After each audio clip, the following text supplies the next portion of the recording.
Well, hello everyone, and welcome to Dementia Unplugged. I'm Jeannine Forrest, and I am thrilled that you are joining us today. And the topic will be how to ask for help from family and friends. This is a tough one.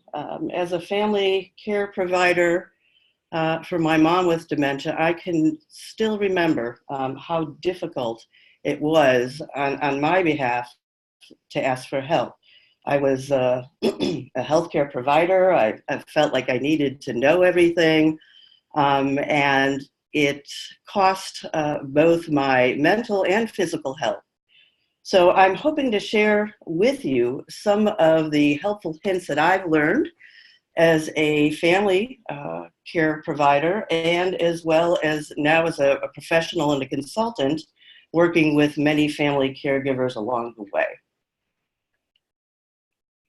So as we're beginning this new launch still in the Dementia Unplugged, I just want to see that all of us can work some of the controls. And I want to ask if any one of you are having any difficulty hearing me.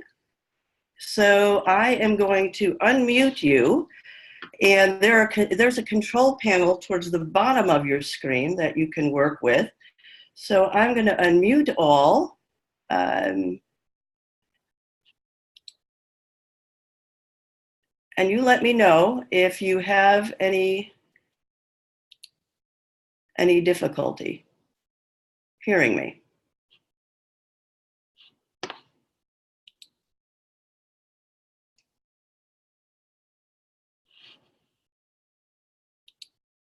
All right. I'm not hearing any. There is also a QA section that's on the bottom of your screen. Later on, we'll be having a question and answer section. So I want you to become familiar with that QA button. If you have an opportunity to ask questions, or if you feel the need to ask questions, you'll look for that section.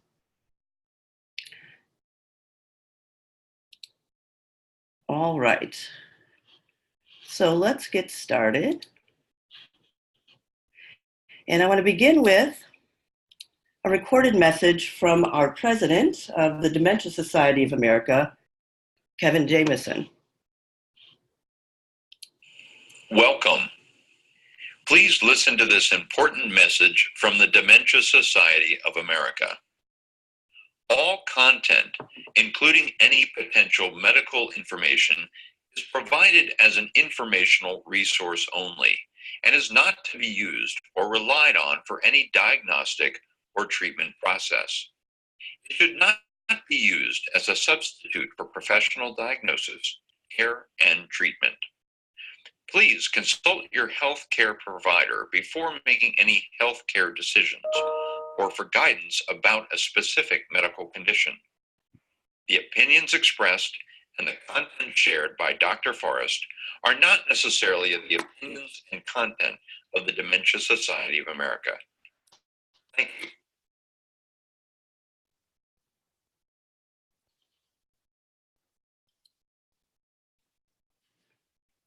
Before we dive into the topic, I am aware that there are people just sort of becoming knowledgeable about this whole area called dementia. And it can be very, very confusing. We often get the question, well, what's the difference between Alzheimer's and dementia? So just a very quick overview for those of you who are in the beginning.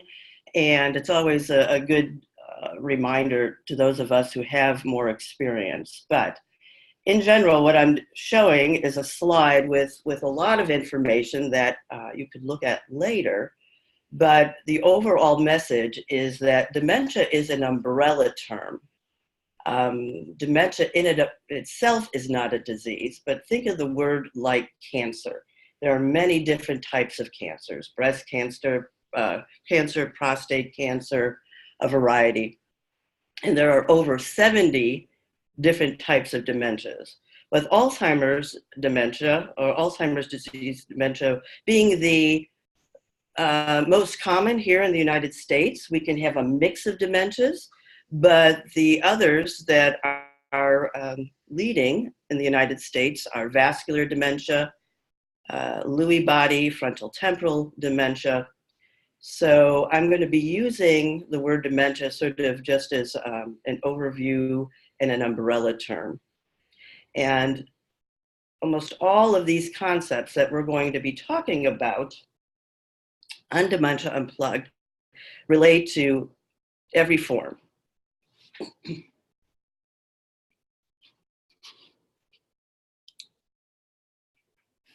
I love this quote by Rosalind Carter. She starts out by saying, there are only 4 kinds of people in the world: those who have been caregivers, those who are currently caregivers, those who will be caregivers, and those who will need caregivers. So that about wraps all of us in the same boat. At some point in our lives, we will need the help of a caregiver. Perhaps many of you on the call are currently caregivers. And so this lesson of asking for help applies to all of us.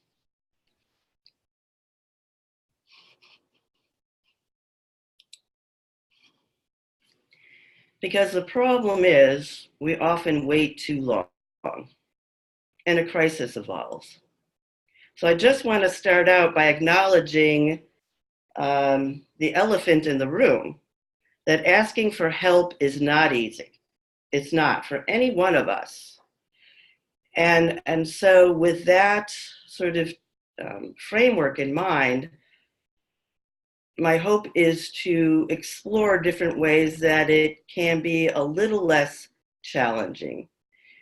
Because I'm going to build the argument, I hope, that if we don't ask for help, as a caregiver, we can end up in more trouble for ourselves.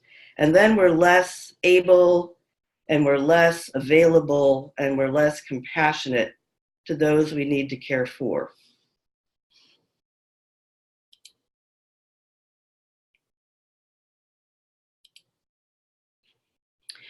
So let's start out by just giving an array, or just talking about some activities that caregivers do on a daily basis.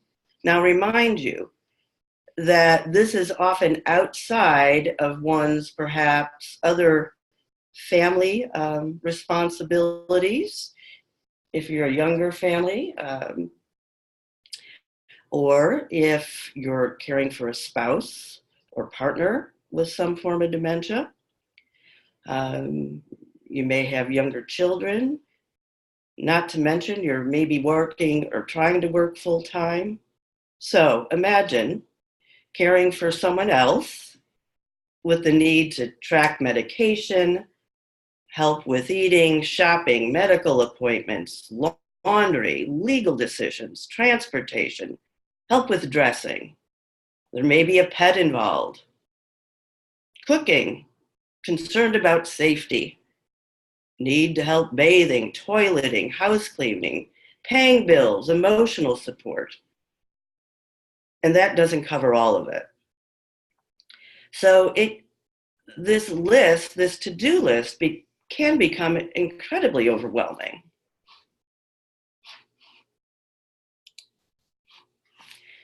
So if you're currently a caregiver or planning to be one, with the sense that this may be part of your life in the next few years, think about how caregiving has impacted you emotionally, spiritually, physically, and financially, because it can be all encompassing.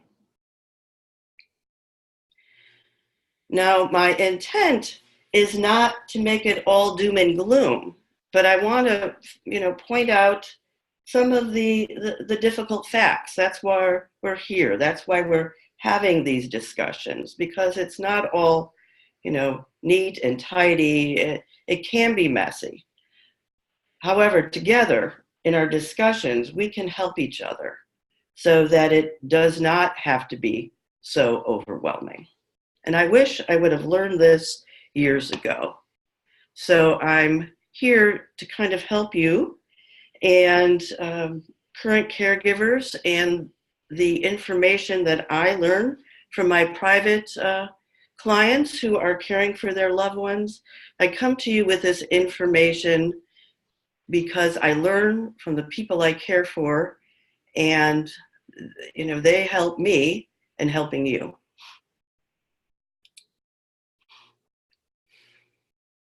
So a couple facts that I hope bolster this need to ask for help.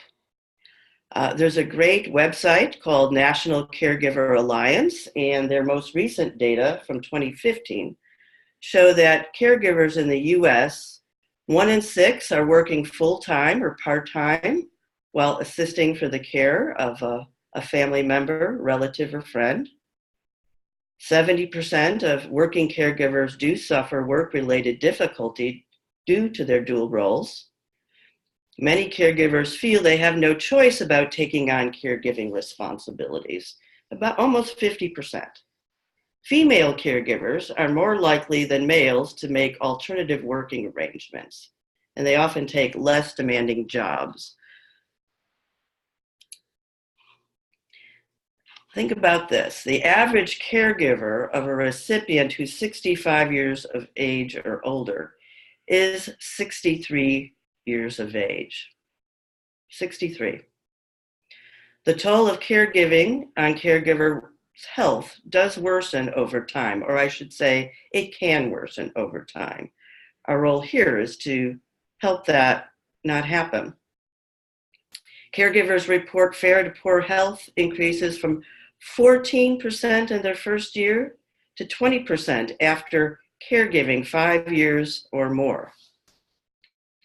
Now, when we think about the dementias in general, some of the average lifespans, and I just say average, is about 8 years from diagnosis to death. That's a long time.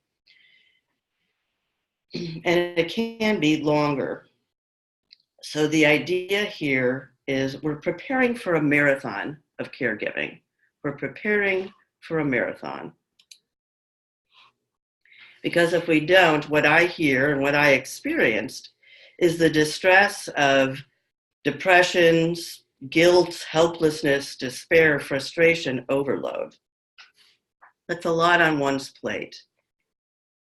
And so we need to be able to fuel our own tanks as caregivers so that we can be the best for our loved ones. So let's talk about how to start asking for help. How do you actually do this without drowning?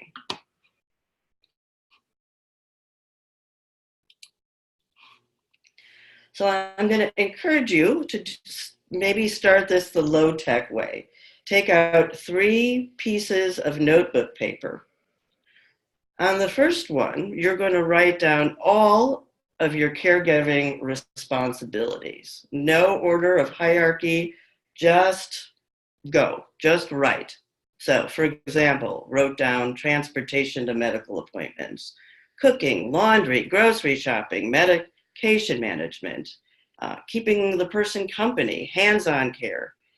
Depending on the season, you could be shoveling snow or raking leaves or cutting the grass. So it's all those things that fill up your day. Going to work, answering calls, make a list, an extreme list, detailed list of all the things that you need to do. Then, on a second separate piece of paper, I want you to list down all the potential sources of support. And as caregivers, we can often be sort of fatigued or often think of the usual go-to people, but I want you to expand your horizons and include people, not only your children, your grown children, you can think of even younger grandchildren, friends, your other relatives, consider neighbors, and then we move our network of support a little broader to include perhaps church or religious support, different ministries, faith-based support, and then we're going to talk about professional services too.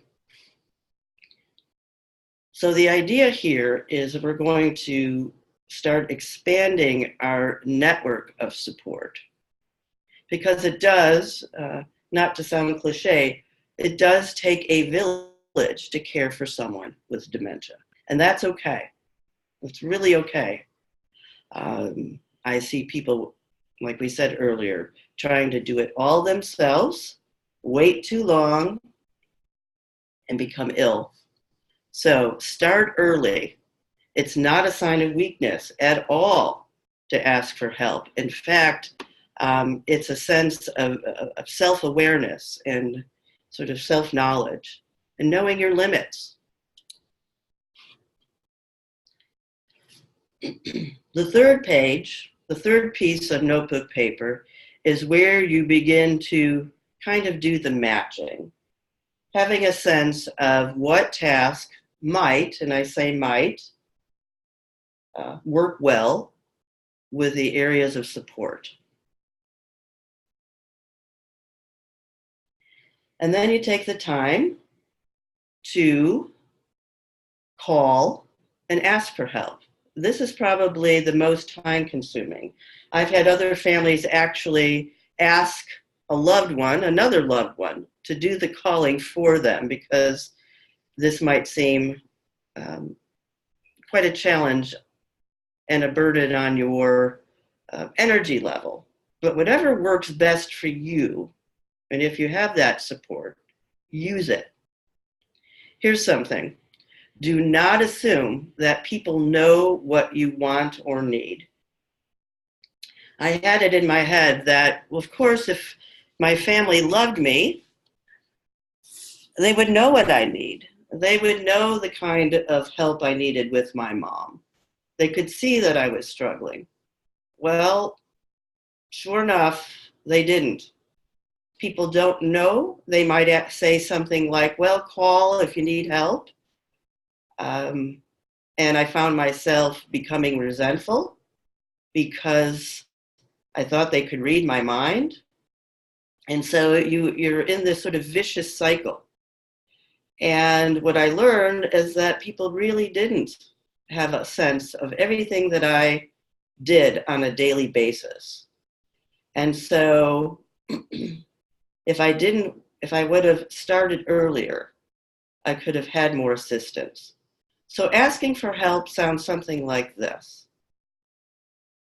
You know, sister, I'm learning how important it is that I keep my energy so I could really be the best caregiver for mom. And there's so many things that need to be done on a daily basis. And I'm learning it's just too much. And by the end of the day, I'm exhausted and really not as pleasant to be around as I'd like to be. So I'm asking for help. Could you help by doing the grocery shopping once a week? Could you help by coming and helping with laundry or taking mom outside for an adventure twice a week? And it's important to note sort of the amount of time you're asking someone for their help. Now, the other part is you may be rejected, and you just have to move on. There's all sorts of family dynamics that can happen when caregiving takes place. And our roles as family members seem to magnify. And if there has been some dysfunction in the past, it can happen that people pull together and families do quite nicely, but the opposite may be true. Don't waste your time or energy trying to convince someone. Everyone has their own reasons if this is just too much. If it's a learning thing and people are afraid or don't know how to spend time with someone with dementia and they feel overwhelmed, I would encourage you to offer the Dementia Society of America website where people can learn more about how to be with, how to spend time with someone with cognitive impairment or memory loss. Right? The person is more than their dementia, and they have a long history. And so sometimes it just takes a little extra knowledge for people to be more comfortable. So that said, my underlying message is, do not assume people know what you need or want. You have to ask. Once you have sort of a sense of who can help, you may need to bring in professional services. That may be a companion, services that help with things like light housekeeping, cooking, spending time, so that as a caregiver, you have respite, so that you have additional energy during the week and during the day. Once you have sort of a matched sense of who can help and what they can help with, there are new applications, new apps that are emerging that are really helpful, that I found helpful and the families I work with find helpful in keeping track of who does what and when they do it. So the ones that I've worked with is something called Team Up, and they're all free. You can Google any of them. Caring Bridge, Care Zone, Lots of Helping Hands, Caring Village. Basically, they're a way of visibly showing to all the caregivers who's helping and when they're helping to avoid overlap and redundancy. So I would encourage you to use any of these. Some people put together Excel spreadsheets if you have the time. If not, plain old pencil and paper work well, but you don't want to add the extra stress of having to remember yourself who's doing what and when.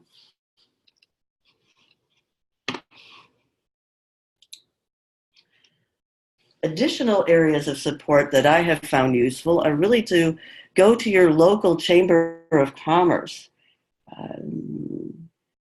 You can find out if there are, for example, program where teenagers sign up to volunteer to help someone with their outdoor gardening or raking leaves or shoveling snow for a minimal fee.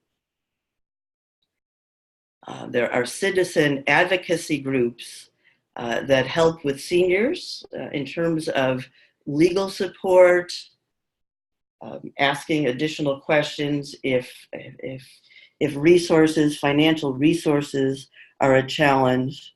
There are local groups who can help with that. Again, the Family Caregiver Alliance is a wonderful site to help caregivers on a local level, as well, again, as the Dementia Society of America. And then if you're connected or the person you're caring for is connected with a faith-based organization, such as a synagogue, church, or mosque, quite often there are various programs that reach out to their members and offer additional assistance for free. So expand your network of support and help.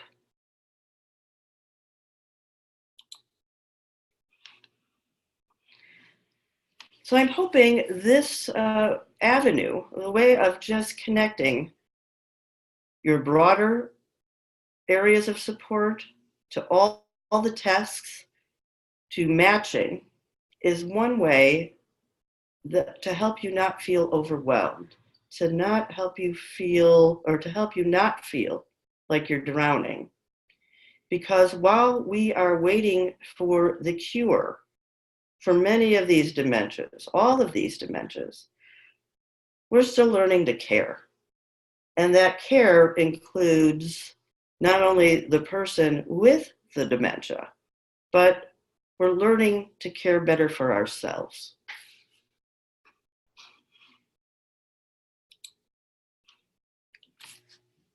If this information has been helpful, I'm glad. If you would like a one-to-one consultation with me at another time, you can call me directly, 773-704-1834, or go to my website, which is called Through the Forest. Yes, that's a take on my last name.